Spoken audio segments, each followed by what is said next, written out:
petite récapitulation pour expliquer aux enfants de Dieu qu'est-ce que nous avons dit.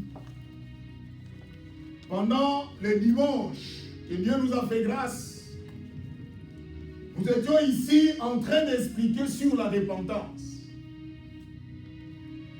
L'Église, nous pouvons prier, nous pouvons donner de l'argent, contribuer, soutenir le travail de Dieu.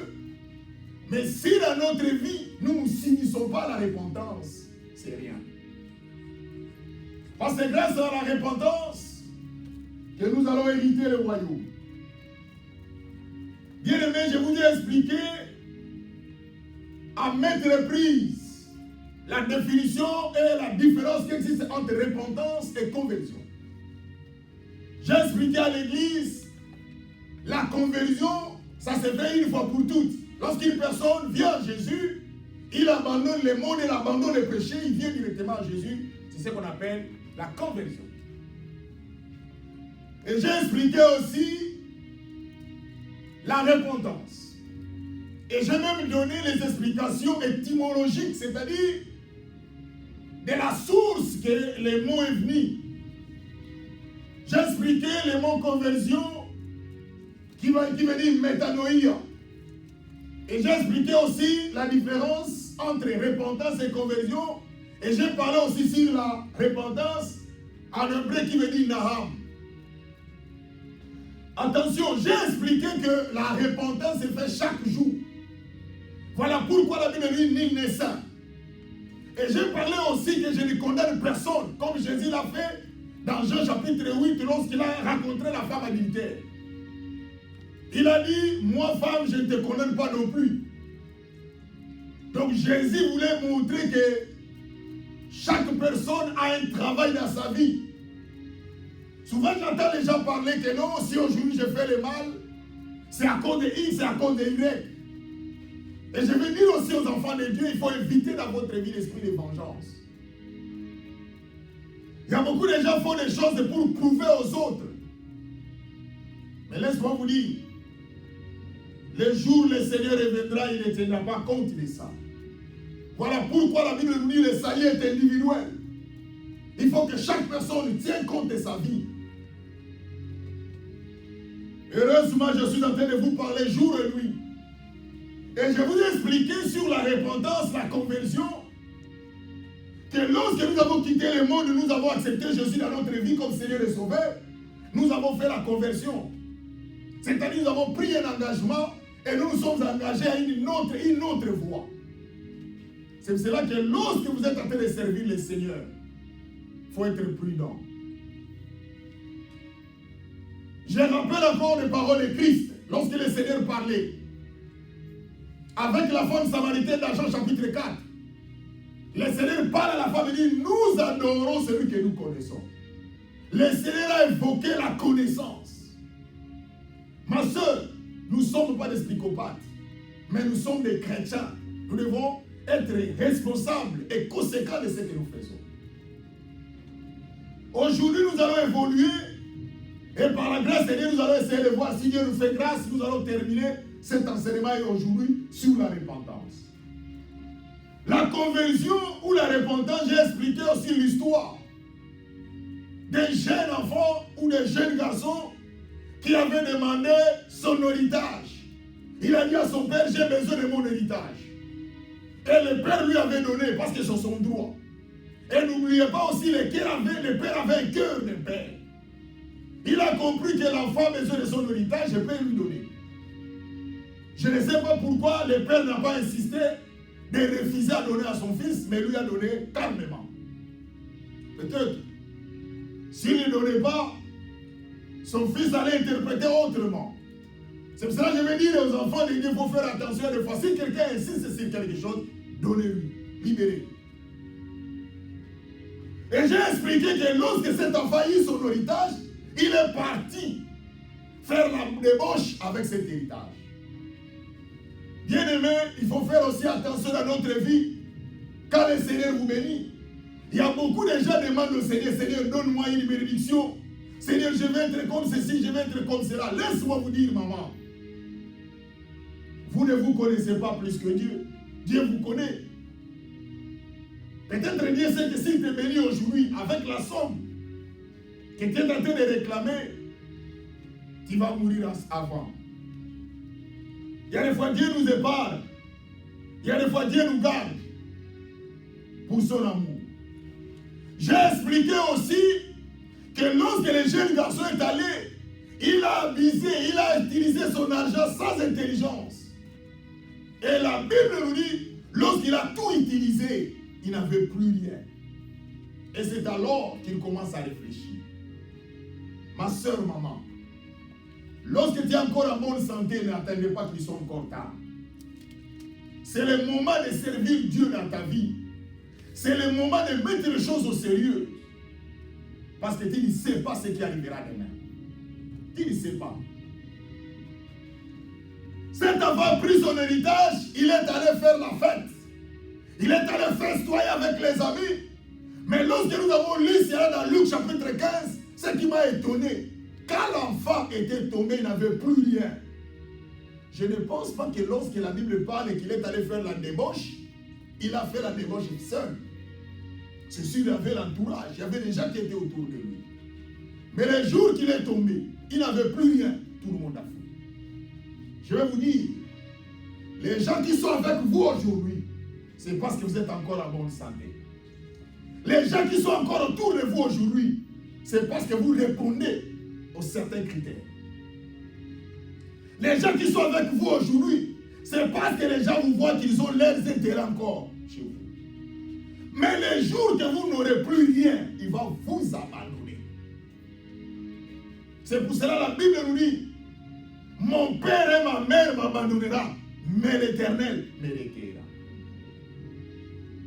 Ta femme peut t'abandonner, ton mari peut t'abandonner, tes enfants peuvent t'abandonner, tout le monde peut t'abandonner, mais le Seigneur ton Dieu ne t'abandonnera jamais. C'est pour cela, moi j'ai compris dans ma vie, et je ne cesse de vous dire chaque jour l'église, ton ami, c'est celui qui est avec vous. Mais lorsque tu donnes le dos, ne considérez plus celui-là comme ton ami. Je ne vous divise pas, mais je vous prépare. Parce que c'est la réalité que nous vivons chaque jour. Preuve en est que nous avons des oreilles bornées. Nous avons des oreilles limitées. Si le Seigneur vous ouvre les oreilles pour entendre même ce que tes enfants propres parlent contre toi, tu seras surpris. Si le Seigneur vous ouvre les oreilles et entendre ce que même ton mari, même ta femme parle, tu seras surpris. Combien de personnes nous avons vu l'infidélité? Sa femme n'est pas encore morte. Son mari n'est pas encore mort. Mais il est infidèle. Où il est infidèle? Nous vivons ça. C'est le monde. Le monde est rempli de trahison. L'église, je suis en train de parler sur la repentance. Nous ne voulons pas bâtir une église où il y a trop de monde, mais les gens ne sont pas convertis.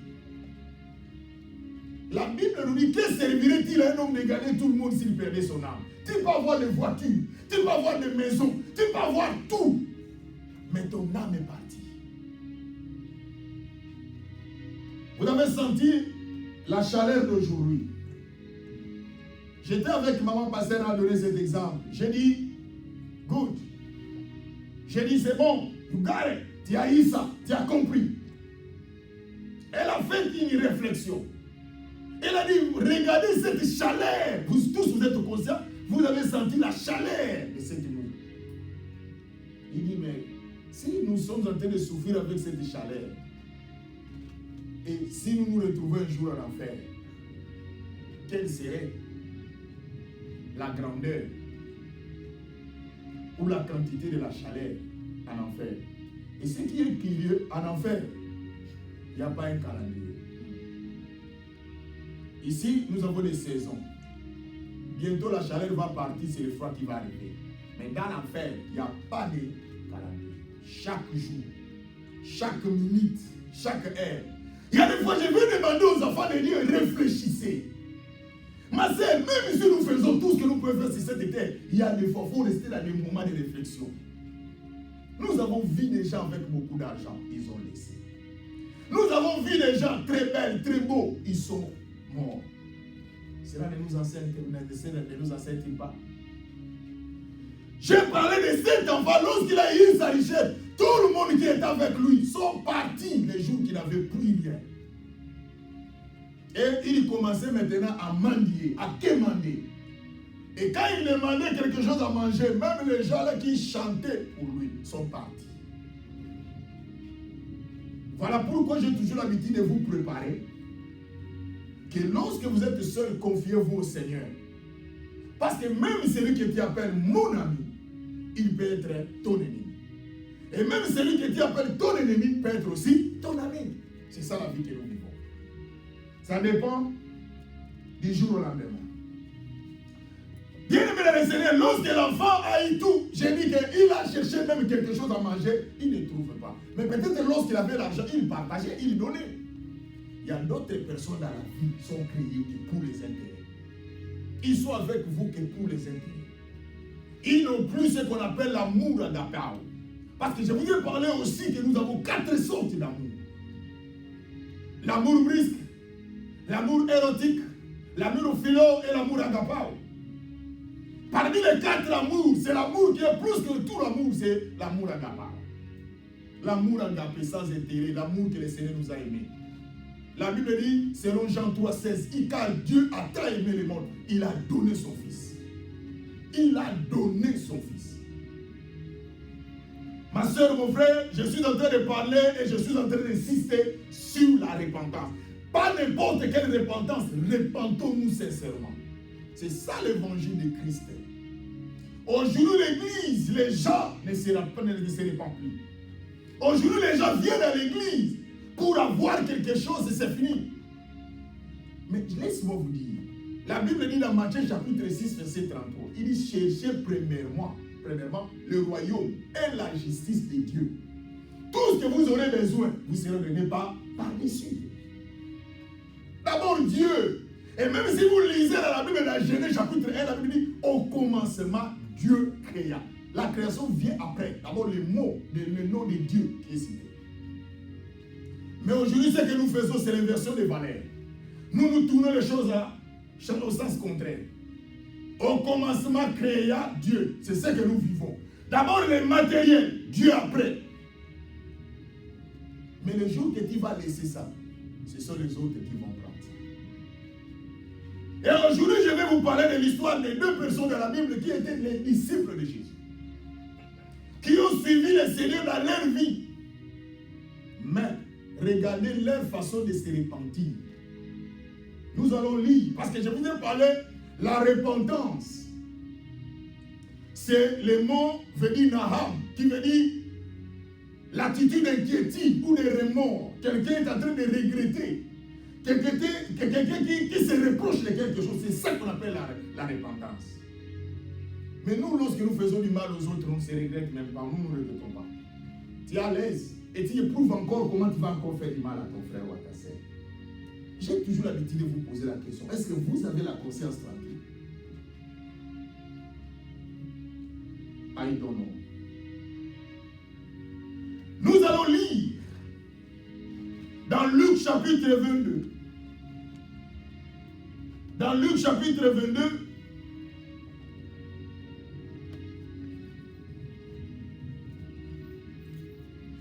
dans Luc chapitre 22, nous allons lire ensemble avec vous. Dans Luc chapitre 22. La Bible nous dit, du verset 1 à 6.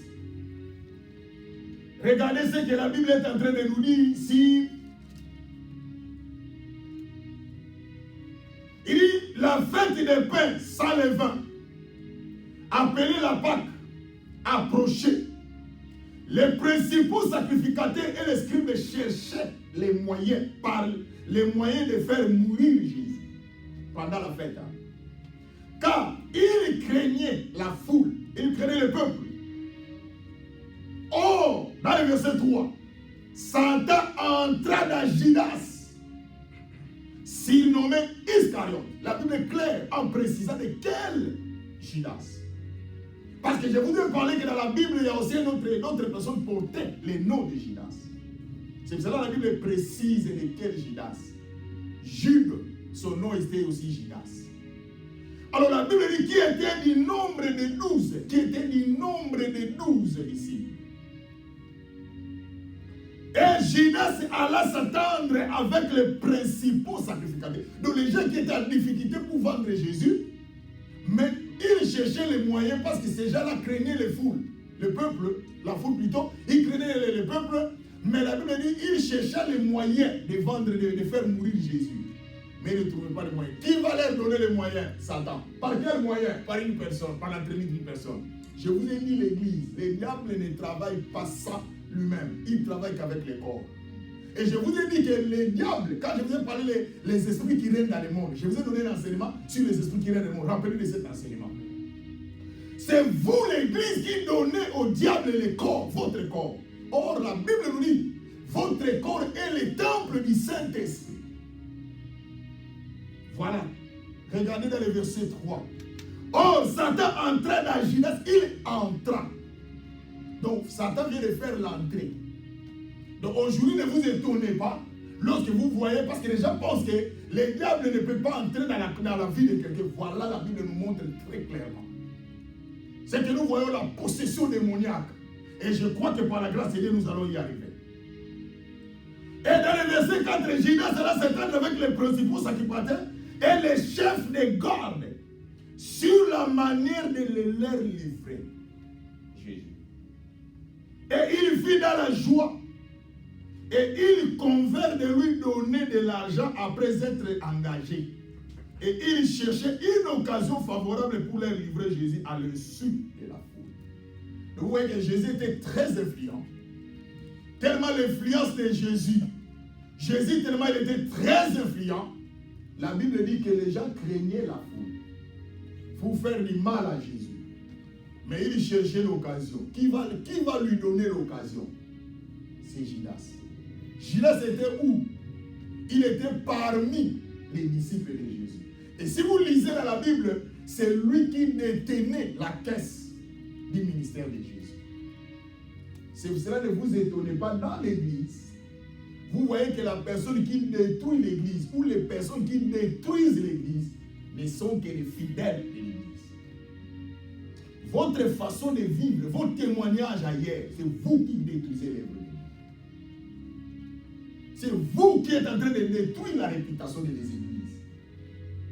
Parce que vous faites des choses qui étonnent les gens. Vous savez, il y a des gens qui attendent de nous autre chose. Nous, quand on s'est converti au Seigneur, quand on a connu Dieu dans notre vie, nous, on savait que Jésus, quand vous êtes en train de servir le Seigneur, un homme de Dieu, nous, on voyait un homme de Dieu, c'est comme Dieu. Et même il y a des fois, il y a des gens se posaient la question, est-ce que les hommes de Dieu mangeaient aussi? Ils mangent aussi. Cette mystique-là n'est plus. Pourquoi? Parce qu'aujourd'hui, ce sont les hommes de Dieu qui font la honte de l'évangile. Et aujourd'hui, nous ne sommes pas des modèles. Et la Bible nous dit que pendant la fête, pendant que les gens sont dans la joie, pendant que les gens sont en train de festoyer, Judas est en train de comploter contre le Seigneur. Voilà pourquoi il y a un verset biblique qui dit il faut faire attention parce que le diable agit toujours pendant les fêtes. Pendant les fêtes, il y a des choses qui se passent. Et la Bible nous dit Judas Iscariote alla s'attendre avec les principaux secrétaires. Donc Satan était déjà là. Et je vous ai dit que bien aimé, si vous regardez l'église primitive, l'église lorsque les apôtres, parce que vous devez savoir, après Jésus, parce que Dieu c'était Dieu de processus. Dieu c'était Dieu après Jésus. Quand Jésus est mort, ceux qui sont restés pour continuer le travail de Jésus, c'était les apôtres. Et quand les apôtres sont morts, ceux qui ont continué l'œuvre de Dieu, ce sont les pères apologètes. Et après les pères apologètes, ceux qui ont continué l'œuvre de Dieu, ce sont les pères de l'église. Et après le père de l'église, aujourd'hui, c'est nous. Les 5 ministères que les gens appellent. Mais qui est 4 ministères. Si vous lisez cela, dans Éphésiens, vous verrez que ce n'est pas 5 ministères, mais c'est 4. Mais les gens appellent ça 5 ministères. Pourquoi continuer? Parce que vous vivez dans la distraction de lire la Bible. Et si vous voyez, vous regardez dans les textes, vous allez voir qu'il y a un ministère qui est donné de grâce à une personne. Docteur et pasteur. Ce qui fait 4 personnes. Parce que le ministère veut dire la personne. Donc 4 personnes, mais la 4e porte 2 grâces. Et c'est ce qui déjà totalise 5 ministères. L'église, ce qui est curieux, lorsque Judas Iscariote, donc les gens cherchaient à faire du mal. C'est ce que je suis en train de dire à l'église aujourd'hui. Vous savez qu'il y a d'autres personnes qui sont là, ils ne veulent pas prier, ils ne prieront jamais. Mettez ça en tête de l'église, ce que vous êtes en train de dire. Ces gens ne prieront jamais. Ils ne vont pas appeler à prier, ils refusent Dieu. Mais ils cherchent toujours une occasion pour justifier sa position. Il dit, moi je voulais venir à l'église. Voilà ce que vous faites, vous me découragez. Or, au fait, au fond, il ne viendra jamais, il ne priera jamais parce qu'il n'a même pas cette intention. Mais c'est que quand je lis le texte, j'ai compris que parmi nous, il y a aussi des Judas Iscariotes. Maman, même dans ta famille, il y a aussi des Judas Iscariotes. Même dans ton entourage, il y a aussi des Judas. C'est pour ça qu'il faut être prudent. Jésus était très prudent. Qui est Judas? Je ne sais pas. Là, ce n'est pas mon travail. C'est Dieu lui-même connaît qui est Judas Iscariote parmi nous. C'est Dieu lui-même connaît qui est Judas Iscariote dans la vie de tes enfants. Qui connaît. Et quand je parle de ça, vous connaissez. Vous comprenez le sens que je suis en train de parler. C'est-à-dire Judas Iscariote, c'est quelqu'un qui trahit. Nous voyons aussi, il y a d'autres enfants qui trahissent leur père. Il y a d'autres parents qui trahissent leurs enfants. Il y a d'autres femmes qui trahissent leurs maris. Il y a d'autres maris qui trahissent leurs femmes. C'est ce que nous vivons. C'est ce qu'on appelle les Judas Iscariote. Dans ce sens-là que je parle.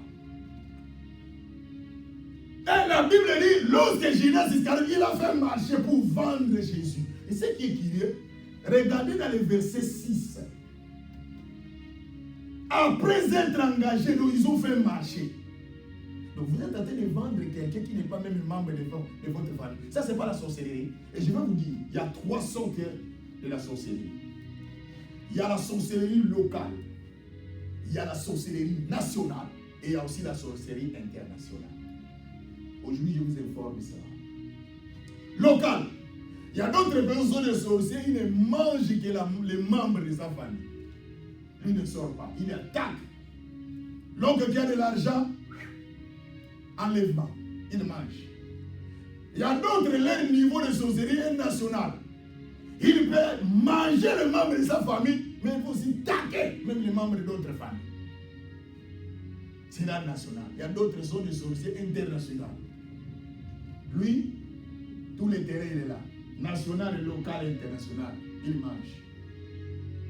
Ça, c'est que Judas est en train de faire, c'est la sorcellerie. Jésus n'est ni membre, il n'est ni cousin, ni frère de Judas Iscariote, mais il y a des gens qui est en train de comploter contre Judas. Mais c'est ce que nous vivons. Quelqu'un qui est ni membre de votre famille, ni membre, même pas votre cousin. Mais quand il commence à vous détruire, il parle de votre famille comme s'il était là. Ça, c'est pas la sorcellerie. L'église, répentons-nous. Répentons-nous. Je vous ai parlé l'autre fois que nous avons 36, nous avons 27 livres dans le Nouveau Testament et puis 66 livres, 39 dans l'Ancien Testament. Je vous ai parlé de ces choses. Nous avons la Bible devant nous pour lire la Bible. Nous avons des chansons. Lisez. C'est ça la vie. La vie chrétienne, c'est une vie de discipline. Les gens pensent que nous prions parce que nous avons besoin d'argent. Non. Maman, Dieu peut te bénir sans que tu pries. Preuve en est que vous voyez des gens qui sont des riches, des milliardaires, ils ne prient pas, mais Dieu le bénit. La bénédiction de Dieu ne dépend pas de votre position, mais la bénédiction de Dieu dépend de lui-même. Mais pourquoi Dieu nous demande de prier? Parce que la Bible nous dit, notre vie sur cette terre est éphémère. Un jour, nous allons arrêter. C'est fini. Dieu dit, c'est fini. Tes jours, tes séjours sur cette terre, c'est fini. Et maintenant, ce que vous oubliez, après cette vie, il y a encore une autre vie. Mais cette vie-là céleste est conditionnée par la vie terrestre. C'est ce que les gens oublient. C'est pour cela, moi, dans ma vie, même si je manque, même si j'en ai, je ne peux pas abandonner Jésus. Et Paul a parlé de ça aussi dans Romains. Il dit, qui me séparera de l'amour de Dieu? Ce n'est pas la nudité, ce n'est pas quoi. Et il a dit, rien ne me séparera de l'amour de Dieu. Il sait pourquoi, il a compris. Pierre, d'abord l'apôtre Paul plutôt ne manquait de rien. Il était serviteur de Dieu, mais qui travaillait. Il travaillait, faisait ses tentes. Il ne voulait pas dépendre des fidèles. Voilà pourquoi l'Église, si vous regardez un pasteur qui est dépendant des fidèles, et c'est ça que même le fidèle qui donne l'argent, qui lui donne aussi des paroles qu'il va prêcher. Non, ne parlez pas de ceci, ne parlez pas de cela, pendant que la Bible autorise de parler sur la vérité. L'église, Judas Iscariote va vendre le Seigneur, ni membre de sa famille. Ça, c'est la sorcellerie. Et la Bible dit dans le verset 6, il dit quoi? Après être engagé, il cherchait une occasion favorable pour les livrer Jésus à l'insu de la foi. Est-ce que vous savez que quand je vous ai parlé sur la trahison, il y a un enseignement que je vous ai donné sur la trahison. Et j'ai montré dans cet enseignement que Judas Iscariote, il était les livreurs. Il était les vendeurs et les livreurs. Parce que quand vous allez dans un marché, il y a quelqu'un qui vous vend et la personne aussi qui vous livre la marchandise. Et Judas, il a fait des rôles lui-même. Vous savez, quand quelqu'un est mauvais, il est prêt même à prendre des responsabilités, des choses qu'il n'a jamais maîtrisées. Mais à cause du mal, ce jour-là, il va maîtriser ça. Il était les vendeurs, il était aussi les livreurs. Il a vendu le Seigneur et c'est lui qui va livrer Jésus. Et ce qui est écrit, nous allons voir. Lisons maintenant. Judas Iscariote, regardez maintenant quand il a vendu, ici il faisait les manœuvres comment vendre le Seigneur. Nous arrivons maintenant du verset 22, toujours dans ce verset-là. Allez maintenant du verset 47 à 48. 47, regardez maintenant le livreur, parce qu'il cherchait l'occasion. On s'est limité là où il est en train de chercher l'occasion. Regardez maintenant l'occasion. Du verset 47 à 48. Regardez l'occasion.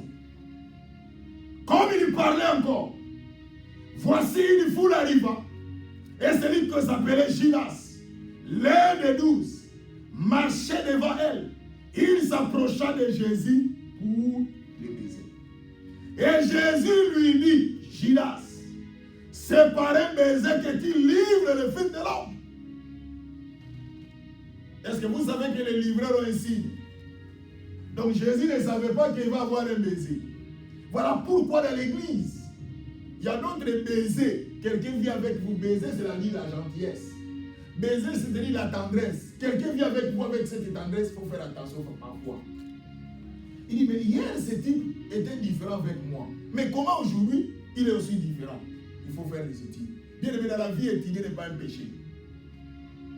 La Bible nous dit seulement de soupçonner le mal, mais c'est ce qui est un péché. Mais faire l'étude ici, la personne de comprendre des attitudes de chaque personne, ce n'est pas un péché. Même moi, votre personne, vous devez faire des attitudes. Vous savez, quand quelqu'un a besoin de quelque chose venant de vous, il va manifester la gentillesse. Et la Bible dit, dans les versets, si vous regardez dans les versets 1 à 6, dans le verset 6, il cherchait l'occasion. Mais qui va trouver l'occasion? Judas. C'est lui qui était qui? Les disciples de Jésus. Près de Jésus. C'est pour cela la Bible nous dit, même le monde dit, c'est lui qui va te détruire. Mais ce ne sera pas loin de ta maison, ne sera pas loin de ta famille, ne sera pas loin de ton entourage. C'est toujours ton ami. C'est pour cela qu'il y a des fois l'église, j'ai toujours l'habitude de vous dire, vous devez garder les secrets. La discrétion est très importante, il y a des fois dans la vie. Si quelqu'un insiste, vous n'êtes pas obligé, quand vous rencontrez quelqu'un dans votre vie, vous devez lui relater toute votre vie. Vous devez vous relater toute votre histoire. Vous devez vous relater toutes vos faiblesses. Cela ne veut pas dire ça. Pourquoi vous avez ces... Moi, ce que je pose, pourquoi vous ne prenez pas la Bible et vous commencez à partager? Là, vous saurez que la personne va fuir. Oh non, je n'ai pas assez de temps, il faut que je fasse quelque chose. Il ne fait pas la parole de Dieu. Il fait toujours X c'est ceci, Y ceci, parce que lui, il prend ces éléments. Le jour que vous allez faire parole avec lui, toutes ces zombies-là, il va retourner contre lui. Judas va trouver l'occasion. Donc, ces gens-là, ils ont fait marcher. On lui a donné de l'argent, mais ces gens étaient toujours en difficulté. Il y avait deux difficultés que les pharisiens avaient. Ils avaient la difficulté d'abord de faire mourir Jésus. Ils cherchaient comment faire. Qui va les aider? C'est Judas. Par quel moyen? Satan entra. Il fallait que Satan entre dans Judas pour que Jésus soit vendu. Donc, ni était l'entrée triomphale de Satan. Parce qu'il a triomphé la vie de Judas. ni était l'entrée triomphale de Satan dans la vie de Judas, Jésus ne serait pas venu. Ma soeur, mon frère, c'est à cause de vos distractions, vous ne voulez pas vous repentir. C'est celle-là, Satan entre à vous. Et vous êtes même prêts à faire du mal à vos enfants, à vos femmes, à vos amis, même à votre église. Moi, je pose la question. Nous tous, nous sommes venus sur cette terre, on n'avait plus rien, on n'avait rien. Pourquoi nous sommes nés nuits? Pourquoi nous sommes venus nuits sans rien? C'est là que nous venus à son rien. Or, la Bible dit dans l'Ancien Testament, vous êtes venus nuits, vous allez aussi rentrer nuits. Il faut lire les textes, c'est très bien. Personne va rentrer. C'est vraiment les gens qui vont t'habiller, les gens qui sont vivants. Et ils vont aussi te choisir des habits. Est-ce que vous savez cela? Toi-même, tu as des garde-robes des habits, mais tu es mort. D'autres personnes te choisissent. Il va prendre ça. Or, quand tu étais vivant, tu n'aimais même pas les rouges. On va te mettre le rouge dans les corps. Mais tu n'as rien à dire. Ce sont eux qui sont en train de décider sur toi. Oh Jésus, laisse-moi m'accrocher à Jésus. Même si vous décidez pour moi à cause des habits, mais ma vie est sauvée. Judas, il donne le signe, il dit non, vous en faites pas. Vous savez, la personne qui a l'argent, la personne qu'on a donné l'argent a un grand travail. En d'autres termes, c'est la corruption. Donc, Judas vient de signer la corruption. Quand on te corrompt, c'est difficile. Vous devenez l'esclave de celui qui t'a corrompu. C'est pour ça que dans la vie, il faut avoir une conscience tranquille, l'église. C'est ça qu'on appelle la repentance. Quand on a donné à Judas a eu de l'argent, il dit non, vous en faites pas. Satan est déjà à moi. Et l'inspirateur commence à faire quoi? À donner ces inspirations. Parce que inspiration vient du mot inspirare, qui veut dire souffler. Donc les deux ont été de souffler. C'est pour ça que vous ne comprenez pas quand vous devez faire du mal à quelqu'un. Les idées de faire du mal, ça vient elles-mêmes. Vous ne comprenez pas. Non, le souffleur est là. Il vous souffle. Il vous souffle. Et le diable va lui donner, dit, tu vas faire ça par un baiser. Je crois que tout le monde qui était à Gethsemane avec Jésus, parce que le baiser se fait à Gethsemane, quand Jésus est en train de prier. Et ce qui est merveilleux, écoutez-moi, le peuple de Dieu, ce que je veux vous dire. Jésus vient de prier toute la nuit, et le matin, on va lui donner les baisers, on va l'arrêter pour le faire mourir. C'est une contradiction, c'est un paradoxe. Pour vous dire que vous ne comprenez pas qu'à chaque fois que vous multipliez les prières dans votre vie, les combats aussi viennent. Cela veut dire, c'est ça la vie. Ne pensez pas que tes prières sont faibles, non. Jésus vient de prier, mais le matin, il est arrêté pour être pendu au bois. C'est ce que nous vivons. Oh non, je suis en train de prier, les situations que je suis en train de voir, c'est comme si à chaque fois que je prie, la situation est en train de s'empirer. Non, continuez à prier. Je vous ai parlé d'histoire. Il y avait des frères qui sont allés faire une délivrance dans la maison d'un féticheur. Un féticheur qui a cru à Jésus dit, moi je vais servir le Seigneur dans ma vie. Je ne veux plus faire le fétiche. Et le féticheur dit, ma maison que je faisais des fétiches, des gris-gris, ça se trouve là-bas, vous devez faire des services pour faire enlever tous ces esprits. Et pendant qu'ils étaient avec leur pasteur, dans leur prière, ils priaient sérieusement. Toutes les histoires dans cette chambre-là commencent à bouger. Et il y avait une statue qui était là, qui venait à la direction du pasteur. Tous les intercesseurs qui étaient autour du pasteur, ils nous ont pris vite, ils sont partis. Le pasteur est resté seul, il est en train de prier. La statue est en train de continuer à venir à la direction du pasteur. Voilà pourquoi j'ai toujours l'habitude de vous dire, ne faites pas des blagues lorsque vous priez, parce que vous ne savez pas qu'est-ce qui vous attend demain. C'est comme un pasteur un jour qui est allé faire la délivrance. Je vais revenir. Le pasteur, comme il marche pas dans la crainte de Dieu, il a fait l'impudicité quelque part. Il est tombé à l'impudicité. Mais j'ai aimé parce qu'il était quand même encouragé. Et le lendemain, le cas de délivrance est arrivé. Et le pasteur commence à chasser les esprits qui étaient dans le corps de quelqu'un. L'esprit qui était dans le corps de quelqu'un dit, toi tu veux me chasser hier, tu as fait la fornication. Il lui explique les choses qui s'est passées hier. Mais celui qui parle là, il n'était pas avec lui. Les esprits l'ont vu. Et ce sont eux qui l'ont poussé de faire ça. Mais ce que j'aime avec ces pasteurs là, quand il priait, il dit, sors de ce corps. J'ai déjà demandé pardon. Sors. C'est que j'ai aimé le courage. La repentance. Et l'esprit est sorti. Il y a des fois, les esprits viennent pour nous décourager. Alors, tant que les statues venaient, le pasteur continue à prier jusqu'à ce que les statues étaient devant lui. S'est arrêté et les statues a tombé. Qu'est-ce que cela veut dire dans la vie? Il faut être sans foi, il faut être aussi persévérant. L'église, le temps est arrivé, peuple de Dieu, répentons-nous. Judas Iscariote, Jésus vient de prier le matin. La situation vient. Judas vient, il voit le Seigneur avec un baiser. Quel verset biblique vous avez déjà vu Judas donner Jésus de la baiser? Il n'a jamais baisé. C'est pour ça que je vous ai parlé un jour, je vais vous parler s'il a baisé de Satan. Comment il y a des fois d'autres personnes veulent vous donner le baiser, mais ce n'est pas des vrais baisers. C'est la trahison. Et vous savez, d'autres personnes, qu'est-ce qu'ils vous font? Ils vous trahissent, ils vous détruisent aux gens. Et qu'est-ce qu'il fait? Quand il vous détruit, il est en train de vous faire entrer dans la distraction. Quand il vous détruit, il vient vers vous. Ouais, pour masquer. Il commence à rester avec vous pour que vous ne puissiez pas comprendre la situation qui vous arrive. Qui a provoqué ça? C'est ça le travail du diable. C'est ce qu'on appelle le baiser de Satan. L'église. Judas Iscariote. Et regardez maintenant. Quand il a donné le baiser, Jésus lui a dit dans le verset 48. Il dit, Jésus lui dit, Judas, c'est par un baiser que tu livres le Fils de l'homme.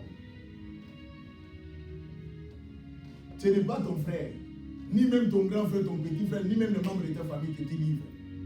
Jésus lui rappelle. Et quand le Seigneur lui a rappelé, regardez maintenant les paroles de Jésus. Lui, il a fermé. Parce que vous savez, d'autres personnes, quand il a une mission, il ne peut pas arrêter. Et je veux dire à quelqu'un, il y a d'autres choses, on ne tourne plus en arrière. On continue toujours. Malgré. Judas ne pouvait plus arrêter, il a déjà donné les baisers. C'était déjà les signes pour dire aux gens, c'est lui. Et ce que je veux aussi vous dire, ni était les baisers que Judas avait parlé là. Que celui que je veux baiser, c'est lui que vous allez arrêter. On allait arrêter même Pierre. Parce que Pierre était un turbulent. Il était toujours éveillé. Il voulait toujours prendre les devants. Et n'oubliez pas aussi, Pierre était plus âgé que Jésus. Et ce qui est, il a donné le baiser. Jésus lui a rappelé. C'est sur un baiser que tu livres le Fils de l'homme. Regardez maintenant les paroles que Jésus lui a dit. Qu'est-ce que ça lui a amené? Regardez. Matthieu, chapitre 27. Allons-y. Matthieu, chapitre 27. 3 à 4. Regardez les paroles du Seigneur. Oh, l'église. Maman, même si vous faites les gros dos, les paroles du Seigneur vont se rappeler en vous. Matthieu chapitre 27. Je crois, j'ai dit Matthieu chapitre 27.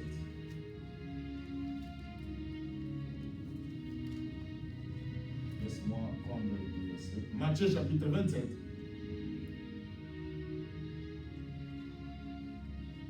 Matthieu chapitre 27. Du verset 3 à 4. Alors Judas, qu'il avait livré, là il a déjà fait un travail, hein, il a déjà livré le Seigneur. Voyait qu'il était condamné. Il a vu que Jésus était condamné. Je ne sais pas quelle était sa pensée, qu'est-ce qu'il pensait. C'est repenti. Vous avez vu la repentance de Judas? C'est repenti. C'est ça que je vous ai dit que la repentance c'est quoi? C'est le remords. C'est le regret. Il a regretté. Et rapporta les 30 pièces d'argent aux principaux sacrificateurs et aux anciens. En disant, dans le verset 4, j'ai péché en livrant les sangs innocents. Il répondit, que nous importe, cela te regarde. Maman, tu as déjà détruit les gens. Ma soeur, tu as déjà détruit les gens. Les conséquences, c'est là, les gens sont déjà détruits. Malgré toi, tu fais la dépendance. C'est pour cela qu'il faut faire attention quand je veux parler d'un enseignement sur la loi des semailles. C'est qu'un homme aura semé, il est moissonneur. Dieu va vous pardonner, mais les conséquences de ce que vous avez fait ne seront pas pardonnées. Là, vous devez savoir ça. C'est que les gens oublient. Hein. Faire le mal, c'est bien. Demander pardon, c'est plus bien, c'est bon. Mais les conséquences ne sont jamais été pardonnées. Et je vais vous démontrer un jour. Et les gens qui étaient avec moi quand j'ai parlé de cet enseignement sur la loi des semailles, j'ai donné un enseignement pendant un long moment. Nous étions ensemble avec les papas Sita, les mamans Passé, les mamans Moulanga. J'ai parlé de ça, j'ai expliqué, j'ai démontré de l'Ancien Testament au Nouveau Testament. Les gens qui ont même demandé pardon, Dieu les a pardonnés, mais les conséquences, ils ont suivi cela. C'est pour cela ce que je vous conseillerais de ne pas faire le mal. Parce que vous allez subir les conséquences. Dieu va vous pardonner. Dieu te donne aujourd'hui la bonne santé, Dieu te donne la beauté, mais demain, tu vas faire la fornication, tu vas faire l'impudicité, tu deviens grosse, tu avortes. Demain, tu avortes et au lendemain, les conséquences arrivent, tu n'arrives plus à concevoir. Mais ce sont les conséquences de ce que tu as fait. Vous savez, il y a d'autres personnes dans la vie qui sont en train de subir les conséquences de ce qu'ils ont fait. Voilà pourquoi l'église, repentons-nous. Nous devons être une église née de nouveau. Il ne faut pas que nous venions à l'église pour vous parler. Ma soeur, mon frère, tu seras ceci, tu seras cela. Oui, tu seras parce que c'est ton droit. Vous devez savoir dans la vie, quand tu es une femme, il y a d'autres choses qu'on ne demande pas. C'est comme une femme qui dit, regardez-moi, est-ce que je suis une femme? Non, là, c'est devenu un problème. Quand une femme pose la question, je suis une femme, ça veut dire qu'il n'est pas une femme. Ou un homme dit, regardez-moi, est-ce que je suis un homme? Là, ça devient un problème. Il faut l'amener dans la CNPP, Centre Neuropiscopathologique. Quand on est une femme, on ne crie pas. C'est la femme qui va crier à ta place. Quand il y a un homme, on ne crie pas. C'est l'homme qui va crier lui-même. Judas Iscariote, il dit, hey! Dans le verset 3, alors Judas, qu'il avait livré, voyant qu'il était condamné, s'est repenti. Judas s'est repenti. Il s'est repenti. Vous avez vu la repentance, hein? Parce que les gens pensent que Judas n'a jamais repenti. Il s'est repenti. Et ce qu'il a fait, c'est-à-dire, il a eu les remords. Il dit, oh, j'ai fait mal. Et maintenant, et quand il a fait, il est venu retourner. Est-ce que vous voyez les étapes de la repentance? La décision. Quand il a pris la décision, il ne s'est pas limité là-bas. Il est venu retourner l'argent. Et ce qui est tiré, les gens étaient en difficulté, c'est toi qui les as donné la possibilité de faire. Maman, il y a d'autres personnes, ils cherchent comment vous démolir. Ils cherchent comment vous détruire. Ils cherchent comment faire du mal à ta famille. Ils n'arrivent même pas. Mais c'est toi-même à cause de... Tu leur donnes l'occasion. Ils détruisent ta famille. Ils détruisent ta femme. Ils détruisent ton mari. Ils détruisent ta santé. C'est toi-même. Il y a d'autres personnes qui cherchent les moyens. Jour et nuit, ils ne dorment pas. Comment je vais faire du mal à ce papa? Comment je vais faire du mal à cette maman? Comment je vais faire du mal à cette église? Comment je vais faire du mal à cette famille? Ils ne trouvent pas. Judas va se lever. Qui est le Judas? Peut-être c'est toi-même. Qui est le Judas? Peut-être c'est ta fille. Peut-être ton mari. Peut-être ta femme. Peut-être ton fils. Et c'est ce que nous devons faire attention. Et j'ai dit à l'église, soyons sérieux. Soit nous connaissons ce que nous servons, ou soit nous sommes dans la confusion, ou soit nous ne savons pas qui nous prions dans notre vie. Si toi tu ne parles pas, on ne va pas sentir que tu étais là. Pour que les gens sentent que tu étais là, il faut que tu parles. L'église, Judas s'est repenti. Et maintenant, regardez les conséquences. Et je crois que, vu de notre temps, je ne serai pas capable de continuer pour parler maintenant de l'autre, de la repentance de Pierre. Et nous allons faire la différence, la nuance plutôt, entre la repentance de Judas et de Pierre. Là, je crois qu'on ne serait pas capable parce qu'il faut de notre temps. Regardez maintenant les conséquences de sa repentance. Regardez maintenant les conséquences. Matthieu chapitre 20. Donc, quelqu'un qui s'est repenti. Oh, si vous regardez, la voie que Judas a fait, c'était la bonne voie. Il a vendu le Seigneur, les gens cherchaient l'occasion, c'est lui qui va leur donner l'occasion. Il n'était pas quelqu'un de loin, proche du Seigneur. C'est lui qui va. Qui détruise l'église? Qui détruise les familles? Qui détruise l'amitié? C'est toujours les gens qui sont avec vous. C'est santé. Quelqu'un de loin ne viendra pas. Vous savez, le diable sait que si je vais avec mes cornes, les gens vont avoir le discernement que c'est moi Satan. Il va utiliser toujours les gens qui sont proches de vous. Qui détruisent les églises? Ce sont les pasteurs. Ce sont eux-mêmes qui détruisent l'église. Toi, pasteur infidèle, vient te parler de son histoire, de sa vie. Toi, tu prends ça, tu commences à relater. Tu es devant la chaîne, la Bible est là, tu ne prêches même pas ce que la Bible dit. Tu commences à donner les exemples de quelqu'un qui est venu te voir. Qui détruit l'église? Je ne sais pas si les gens là prennent du temps pour prier. Parce que plus vous priez, vous avez l'inspiration de Dieu. Et regardez maintenant les conséquences. Les conséquences, nous retournons du Matthieu maintenant verset 5. Quand nous sommes déjà au verset, regardez maintenant les conséquences. Il dit, en disant j'ai péché en livrant les sangs innocents, il répondit que nous importe, cela te regarde. Tu vois, les gens qui ont fait, ces gens étaient dans la faiblesse. C'est lui qui les a donné la force. Regardez comment ils ont tourné contre eux. Maman, les gens qu'aujourd'hui tu es en train de soutenir, demain, ils vont te jeter. Demain, ils vont se moquer de toi. Ils disent, regarde, nous étions en difficulté. C'est comme un lion, il est dans le trou, c'est toi qui es venu faire sortir un lion dans le trou pour qu'il te mange. C'est toi-même. Il était là en difficulté, il ne sait pas comment sortir. Il dit, ah! Le lion est dans le trou. Ici, tu regardes, même dans les photos, tout le monde est les photos. Le lion, il est très dangereux, mais dans les photos, il paraît beau. Hein. Il dit, hey, il faut le faire sortir. Tu vois, tu penses qu'il est dans les photos, dans la photo. Non, là, ce n'est plus la photo. Tu oses le faire sortir, il te mange. C'est ce que ces gens ont fait à Judas. Il dit, Judas, nous étions en difficulté. On cherchait comment détruire cet homme-là. Parce que Jésus a fait du mal à ces gens-là. Les gens ne savaient pas où sortir. Et si même vous lisez dans la Bible, il cherchait les moyens de l'arrêter, mais il ne pouvait pas. Aussi, Jésus était rapide. Hein. Parce qu'à chaque fois que quand Jésus faisait des choses, il avait un couloir, il sortait. Donc vous devez lire la Bible. C'était difficile. Ces gens ne l'aimaient pas.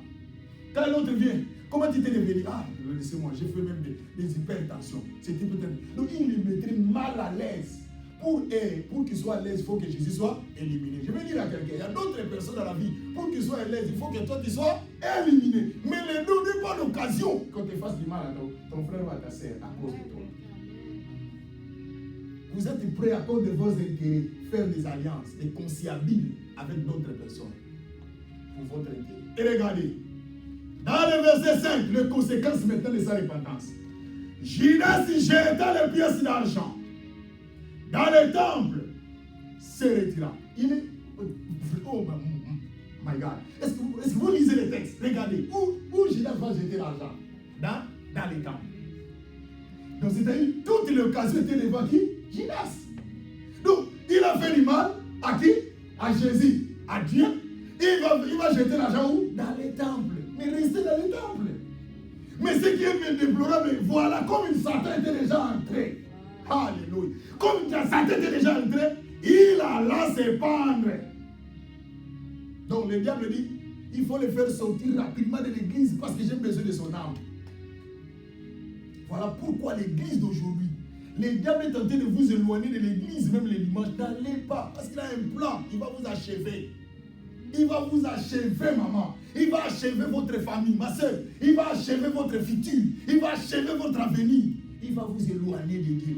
La seule étape qui fait mal au diable, c'est la présence de Dieu. Le diable ne veut pas que les enfants de Dieu persistent et restent permanents dans la présence de Dieu. Là, il est faible. Il faut qu'il vous éloigne. Comme ça, il peut vous battre. Il était où? Dans les temples. Tu as bien fait, Judas. Tu as reconnu.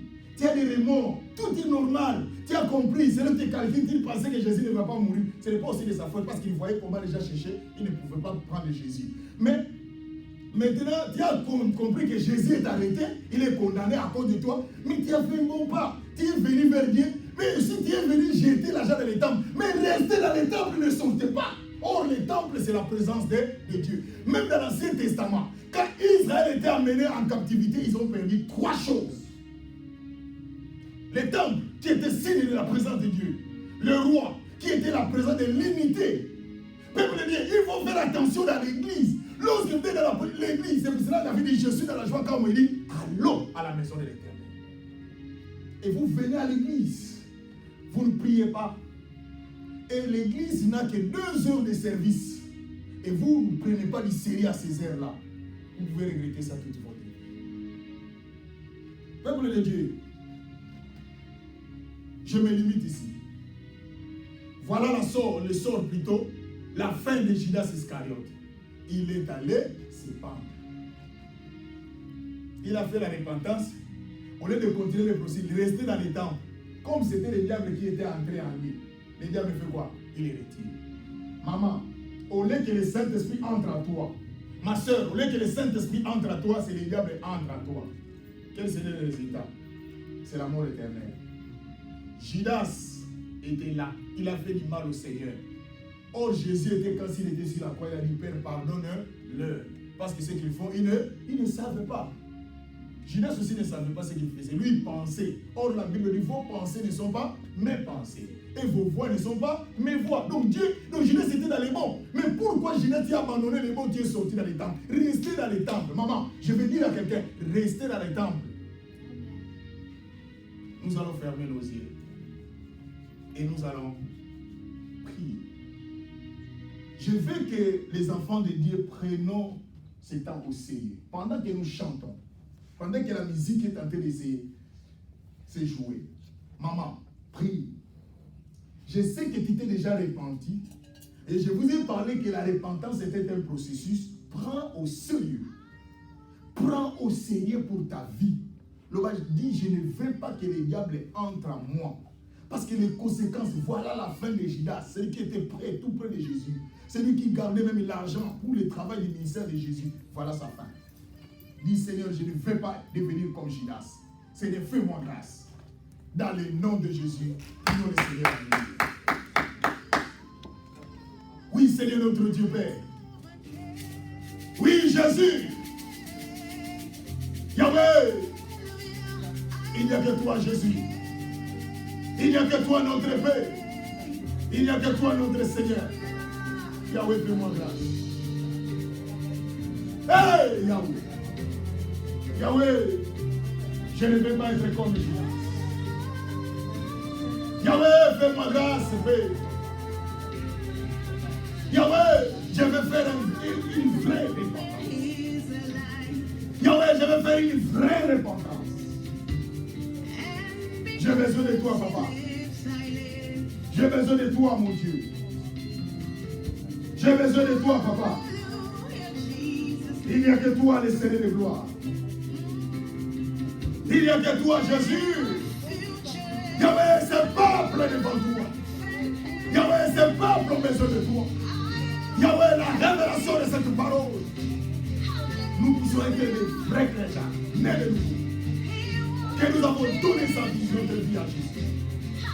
Fais-nous grâce, Père. Dans le nom de Jésus. In the name of Jesus. In the name of Jesus. In the name of Jesus. Yahweh, il n'y a que toi, Père. Yahweh, marche avec nous. Yahweh, marche avec nous. Yahweh, fais-nous grâce. Tout est puissant. Qui ne confesse pas ton nom, visible ou invisible, nous détruisons cela. Dans le nom de Jésus. In the name of Jesus. In the name of Jesus. Gloire à ton nom, Père. Dans le nom puissant de Jésus. Merci, Père. Merci, Seigneur, pour tout. Et la gloire. Et la louange te revient. Dans le nom de Jésus. Nous t'avons ainsi prié. Amen. Nous acclamons très fort.